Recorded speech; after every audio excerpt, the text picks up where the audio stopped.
So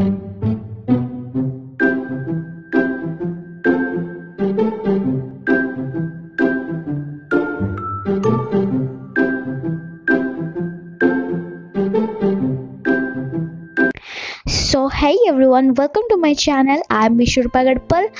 Today is the third Sunday of Alin test series in offline mode. So I am preparing for that and आप लोग का कैसे चल रहा है बताओ कमेंट करके। और मैं तो पढ़ते जा रही हूँ ख़त्म नहीं हो रहा अभी तक। तो मैं पहले अभी रिवाइज कर रही थी ट्रांसफॉर्मेशन वाला, देन मिनरल न्यूट्रिशन पढ़ने वाली हूँ। सो स्टार्ट भी कर ली और आप लोग के साथ उसके अंदर कुछ बात कर लेती हूँ, क्योंकि आप लोग कुछ क्वेश्चन पूछे थे कमेंट बॉक्स में और मैं भी रिप्लाई की थी। तो अगर आप नहीं दिखे हो तो फिर मैं बता देती हूँ फिर से। So first question is test series कहाँ से एक्सेस करना है। तो टेस्ट सीरीज़ के बारे में मैं सारा कुछ बताई थी मेरा सेकेंड संडे वाला वीडियो में, मतलब सेकेंड ऑफलाइन मोड टेस्ट आलिन का दी थी, वो आप चेक कर लेना। उसमें मैं सारा बताई थी अच्छे से पूरा। अभी भी कर सकते हो तो चाहते हो तो टेस्ट सीरीज़ के लिए वो मेरा वीडियो देख लेना ज़रूर। और अगर नहीं हुआ तो आप समझ नहीं पाए और नहीं कर पाए तो मुझे कमेंट बॉक्स में कमेंट कर देना, तो मैं फिर फुली अपलोड करूँगी एक वीडियो जिसमें मैं परफेक्टली दिखाऊंगी कैसे कैसे होता है। Okay, next thing is test का रिज़ल्ट कब आता है। तो टेस्ट का रिज़ल्ट 24 to 48 आवर्स में आ जाता है, ठीक है। और ऑल इंडिया रैंक हमारा संडे वाला टेस्ट में निकलता है, लाइक ऑफलाइन मोड जो होता है, तो वो शायद विद इन 3 to 4 डेज में आ जाता है result with in 24 to 48 hours में। एंड नेक्स्ट क्वेश्चन था कि can you get 400 mark in online test. So of course yeah you can do it, why not. Of course अगर आप अच्छे से पढ़ाई कर रहे हो, न्यूमेरिकल्स वगैरह सॉल्व कर रहे हो और फिर गाइडर भी आपके पास अच्छे हैं, then you can definitely get 400 marks और मोर भी। तो यही सब सवाल था कुछ मैं जितना मैं मार्क की थी, ठीक है। बाकी रहा आप और कुछ पूछना चाहते हो तो फिर कमेंट बॉक्स में बता देना। और आप बताओ आपका एग्ज़ाम वगैरह टेस्ट वगैरह जहाँ पे भी देते हो कैसा चल रहा है। मेरा तो दिख रहे हो ऐसा कुछ चल रहा है, आपका कैसा चल रहा है बताना कमेंट करके। वैसे मैं और भी कुछ टेस्ट सीरीज़ ज्वाइन की हूँ, लेकिन ये आलिन के वजह से और नहीं दे रही हूँ, क्योंकि मेरा तो वैसे कोर्स भी कंप्लीट नहीं हुआ है। सो दैट मैं प्रिपेयर करती रहती हूँ हमेशा, और अभी तक मेरा क्लासेस भी बहुत सारा लगानी है, सो मैं लगाते रहती हूँ वही सब। तो टाइम नहीं होता है, तो बीच बीच में मैं देना शुरू भी कर लूँगी।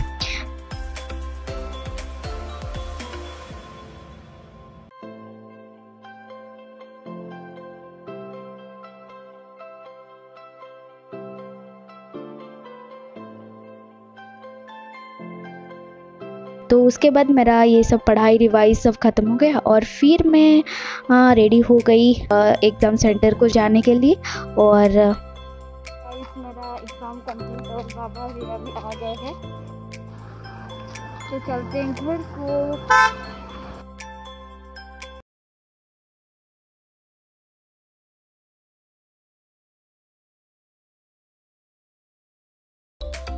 एंड देन मैं गई थी थोड़ा शॉपिंग करने के लिए और थोड़ा खा पी के भी आ गई। सो आप पूछ रहे थे कि मेरा टेस्ट स्कोर कितना आ रहा है। सो आगे में देखो मैं बताई हूँ बहुत कुछ, तो देखते चलो। And one thing I want to say कि मैं जो भी बोलूँगी आप पॉजिटिव के साथ लेना, कभी नेगेटिव मत सोचना। आप भी कर सकते हो और मैं भी कर सकती हूँ of course. So let's see, देखो। So hey everyone, after all I came back to home and preparing for test Tuesday। वैसे टेस्ट है हमारा online as you know। So exam कैसा गया, मतलब एग्ज़ाम अच्छा खासा तो नहीं गया है, लेकिन मैं सेकेंड टेस्ट जो की थी उससे तो अच्छा करने के लिए कोशिश ज़रूर की, और देखते हैं कितना मार्क्स आता है। तो फिर वैसे तो आलिन की ही टेस्ट है, आपको पता है, सो कुछ तो रहेगा, उनका लेवल जैसा है। और बाकी रहा मेरा कितना मार्क्स आएगा, तो फिर मार्क्स क्या बताऊँ, मेरा हिसाब से अभी तक कभी 300 नहीं आ रहा, मतलब आसपास आ रहा, लेकिन 300 नहीं आ रहा है। लेकिन आप मेरा बात को लेकर आपको जज मत करना, ये माइंड रखना। मेरे को एक्चुअली किसी ने कमेंट में पूछा था, इसलिए मैं बता रही हूँ, क्योंकि मैं क्यों बता नहीं रही थी, उसका मतलब ये था कि आप ये मत सोच लो कि मेरा इतना कम मार्क आ रहा तो आपका कितना आएगा, ये मत सोचना। आप अगर अच्छे गाइडर के पास हो और अच्छे से तैयारी कर रहे हो और प्रैक्टिस कर रहे हो, देन आप डेफिनेटली मार्क ला सकते हो। Okay, first thing. And second thing, मेरा हिसाब से मेरा कितना मार्क्स कैसे आ रहा, इतना कम क्यों आ रहा, ये आपको जानना है तो फिर मैं बताती हूँ। ये मेरी गर्मी हो जाएगा, थोड़ा सा पी लेती हूँ। हाँ देखो, मैं बताती हूँ। जैसे कि ये हमारा सिलेबस है, ठीक है ना, जिसने दे रहे हैं एग्ज़ाम तो उनको तो पता होगा, लेकिन ये सिलेबस शेड्यूल इस तरफ मिला हुआ है।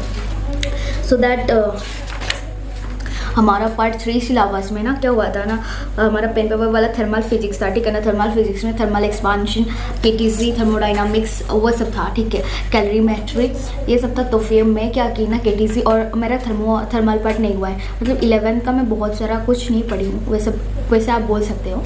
सो क्लास भी नहीं की हूँ, मतलब रिवाइज तो अलग बात है, मैं क्लास भी नहीं की हूँ अभी तक, मतलब मैं नहीं कर पाई एक्चुअली।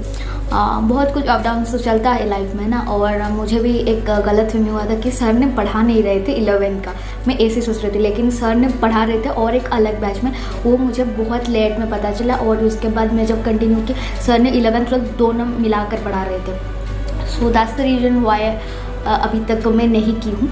और बाकी रहा तो थर्मल फिजिक्स में वही इस हिसाब से मैं ये जो एग्ज़ाम वगैरह देती हूँ ना, सो दैट मैं वो सब कंप्लीट कर लेती हूँ, ट्राई करती हूँ पूरा कंप्लीट करने को। वैसे हमारे पास तो बहुत टाइम भी नहीं बचता है, आप जो दे रहे होंगे उनको तो पता होगा, सिलेबस बहुत ज़्यादा ही मुझे थोड़ा लग रहा। और वैसे मैं क्लास करती हूँ तो उस हिसाब से तो मेरे से और ज़्यादा हो जाता है। सो दैट तो थर्मल फिजिक्स में क्या हो ना, केटीज एंड थर्मोडायनामिक्स ये दोनों में कर ली थी, ठीक है।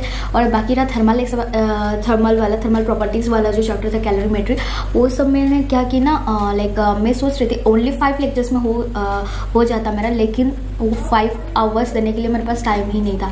मैं बहुत सोची कर लूँगी, लेकिन लास्ट तक भी मेरे को टाइम नहीं मिला कि मैं वो कर लूँगी, है ना। और बहुत कुछ रह जाता था, तो उसको मैं हाँ ठीक है बाद में कर लूँगी तो नहीं कर पाई। तो फिजिक्स का बात ऐसी कुछ था। और हाँ, ओसिलेशन में की वेव मोशन, डॉपलर इफेक्ट अभी तक सर ने शायद पढ़ाया नहीं है, सो दैट मैं कहीं पे नहीं पाई। और वैसे पा जाती तो फिर भी मैं नहीं पढ़ पाती शायद, क्योंकि टाइम ही नहीं था।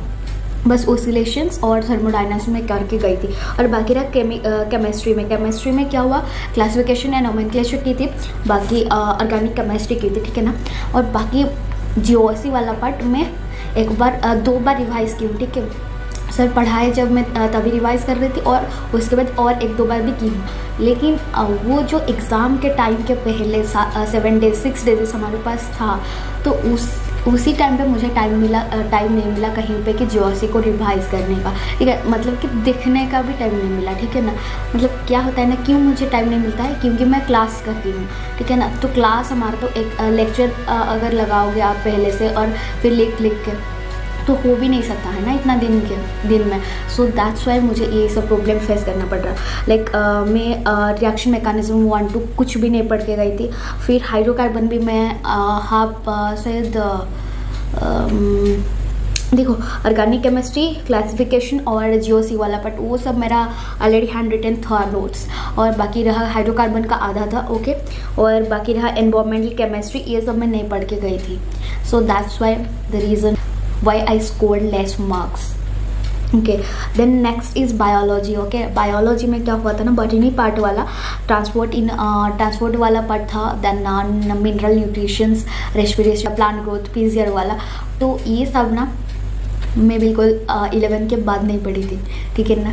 और जो टीचर ने पढ़ा रहे थे अभी मैं पढ़ रही थी, लेकिन उतना अच्छे से नहीं पढ़ाए हैं, सो दैट मैं और नहीं की उनके पास लेक्चर, उनका लेक्चर मुझे अच्छा नहीं लगा, सो दैट मैं कंटिन्यू नहीं की, तो रह गया वो मेरा।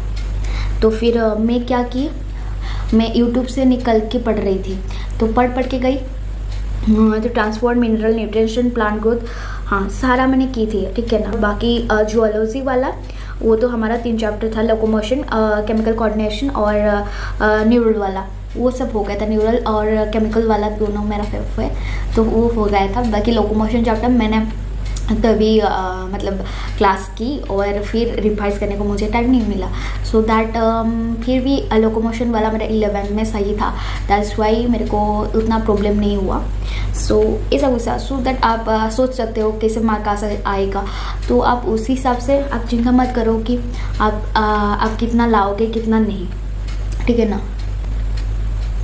अगर आपके साथ कोई प्रॉपर गाइड करने वाले हैं, then don't worry and don't judge you according to my mark। मेरे मार्क को देख के आप जज मत करना, ठीक है ना। मैं बार बार बोल रही हूँ आप क्योंकि हमेशा पॉजिटिविटी अभी बहुत चाहिए, जो प्रिपेयर कर रहे हैं तो पॉजिटिविटी चाहिए ही चाहिए, सो दैट मैं बोल रही हूँ आप भी कर सकते हो।